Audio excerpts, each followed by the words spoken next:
साथियों नमस्कार, मैं रणधीर सिंह आज अपने चैनल पर लेकर आया हूँ कवक जनित बीमारियाँ यानी कवक से होने वाले रोग या फंगल डिसीज।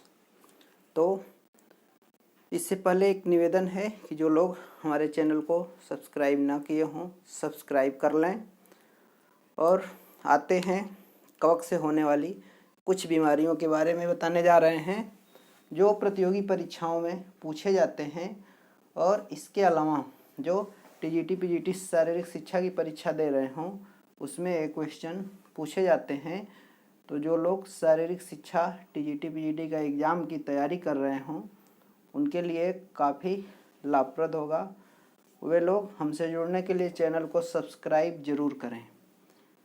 तो आइए, फंगस यानी कवक से होने वाले फंजाई या इसी को फंगस भी कहा जाता है या इससे होने वाले रोग जो हैं उनको फंगल यानी फंगल डिसीज कहा जाता है। यानी फंगल इन्फेक्शन यानी फंगस के संक्रमण के कारण से कुछ रोग उत्पन्न होते हैं, इनको फंगल इन्फेक्शन कहते हैं। उसी क्रम में एक रोग है गंजापन या बाल्डनेस। इसे एलोपेशिया भी कहा जाता है, इसे एलोपेशिया भी कहा जाता है। यानी बाल्डनेस गंजापन जो होता है वंशानुगत होता है, यानी हेरिडिटरी डिसीज है, वंशानुगत रोग की श्रेणी में आता है। तो एक तो वंशानुगत होता है, ये एक पीढ़ी से दूसरे पीढ़ी में गंजापन पाया जाता है। उसके लिए एक जीन जिम्मेदार होता है जिसको बीबी जीन कहा जाता है। दूसरा इसका कारण होता है फंगस, जो यानी कवक एक जिम्मेदार होता है जिसको कहा जाता है टीनिया कैप्टिस। टीनिया कैप्टिस नाम का एक कवक है, टीनिया कैप्टिस नाम का एक कवक है जो गंजापन उत्पन्न करता है। यानी स्किन में पहले इसका इन्फेक्शन होता है, उसके बाद धीरे धीरे जो बाल होते हैं वो झड़ जाते हैं, यानी व्यक्ति गंजा हो जाता है। तो टीनिया कैप्टिस, इसे ही टीनियाटाइटिस भी कहा जाता है। यानी टीनिया कैप्टिस का इन्फेक्शन होता है, बाल्डनेस यानी गंजापन आ जाता है। दूसरा इससे होने वाला रोग दमा या अस्थमा है। दमा या अस्थमा है जिसके लिए जिम्मेदार होता है एस्परजिलस और अल्टरनेरिया।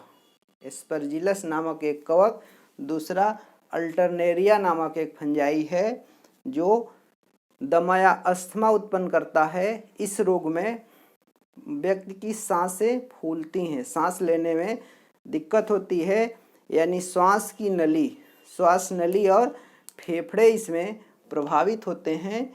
इसके लिए कीटोकॉस्ट्राइड नामक औषधि का लोग प्रयोग करते हैं जिससे काफ़ी लाभ होता है। और इसमें खासकर जब भारी भरकम वेट उठाते हों या सीढ़ियाँ चलते हों या दौड़ना पड़ जाए तो अस्थमा के पेशेंट जो होते हैं ऑक्सीजन की मात्रा पर्याप्त मात्रा में नहीं पहुंच पाती है और वो हांफने लगते हैं। हांफने लगना यही इसका लक्षण है। यानी श्वास की जो नली है उसमें इन्फेक्शन जब हो जाएगा तो सांस लेने में दिक्कत होगी, यानी उसे अस्थमा कहते हैं। अस्थमा के लिए जिम्मेदार दो कवक हैं यानी फंजाई हैं, अल्टरनेरिया और एस्परजिलस। सांस लेने में दिक्कत होती है। तीसरा रोग है दाद, इसे ही रिंग वर्म भी कहा जाता है। दाद या रिंग वर्म भी कहा जाता है, यानी इसमें इस तरह से रिंग जैसे चकत्ते पड़ जाते हैं, ऐसे चकत्ते पड़ जाते हैं तो इनको रिंग वर्म भी नाम दिया गया है। ये उत्पन्न होता है, यानी इसको और दो नाम दिया जाता है। एक नाम है डर्मेटाइटिस और एक और नाम दिया जाता है डर्मेटोफाइटोसिस भी क्या कहा जाता है। इसके लिए जिम्मेदार फंजाई जो है वो है माइक्रोस्पोरम और ट्राइकोफाइटान है। इसमें क्या होता है कि लाल घेरे या चकत्ते जैसे स्पॉट पड़ जाते हैं और उसमें खुजली होती है। और एक तरह से स्पॉट बन जाता है, शरीर के किसी भी पार्ट पे निकल जाता है और ये उत्पन्न करता है यानी जलन उत्पन्न करता है। तो ये रिंगवर्म या इसे डर्मेटाइटिस या डर्मेटोफाइटोसिस या ये 3 नाम हो गए। रिंगवर्म कहा जाता है यानी हिंदी का नाम दाद कहा जाता है और इसका होने का कारण होता है माइक्रोस्पोरम और ट्राइकोफाइटॉन नामक फंगस है, इनसे उत्पन्न होता है। चौथा और महत्वपूर्ण एथलीट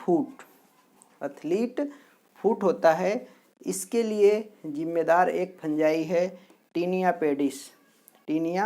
पेडिस नामक एक फंजाई है जो एथलीट फुट उत्पन्न करता है और ख़ासकर ये जो स्पोर्ट्समैन होते हैं उनमें उत्पन्न करता है। यानी खिलाड़ियों के जो पैर होते हैं और जो पंजे होते हैं या पैर के तलवे होते हैं, इनमें इनका इन्फेक्शन अधिकतर होता है। खासकर उनमें इन्फेक्शन ज़्यादा होता है जो एक दूसरे के सॉक्स और शूज का इस्तेमाल करते हैं और तौलिए का इस्तेमाल करते हैं, काफ़ी संक्रामक होता है। तो इसका इन्फेक्शन हो जाता है यानी टीनिया पेडिस फंगस का इन्फेक्शन होता है और इस इन्फेक्शन में जो पैर के तलवे या पंजे जो होते हैं, उंगलियां जो होती हैं, इसमें चिपचिपाहट जैसे रहती है, स्किन इनकी एक तरह से सड़ने लगती है, तो इसे एथलीट फुट कहते हैं। ऐसे ही एक दूसरा नाम आता है एथलीट हर्ट।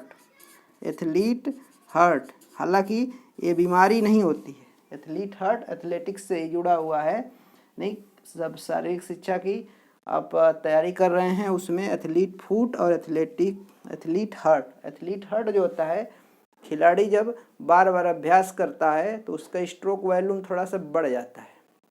जो हार्ट की कैपेसिटी है ब्लड को धारण करने की, उसकी कैपेसिटी थोड़ी सी बढ़ जाती है और हार्ट भी बड़ा हो जाता है, उसको एथलीट हर्ट कहते हैं। तो ये बीमारी नहीं होती है, लेकिन एथलीट फुट जो होती है बीमारी होती है, टीनिया पेडिस नामक फंगस से उत्पन्न होती है, पैरों में चिपचिपाहट उत्पन्न करती है, ये रोग की अवस्था होती है।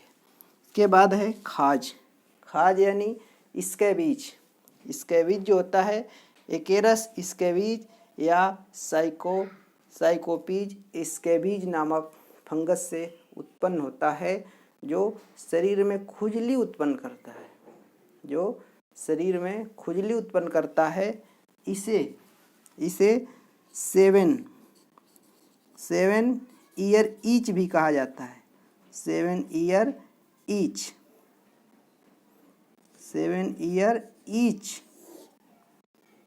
ईयर ईच के नाम से भी पुकारा जाता है।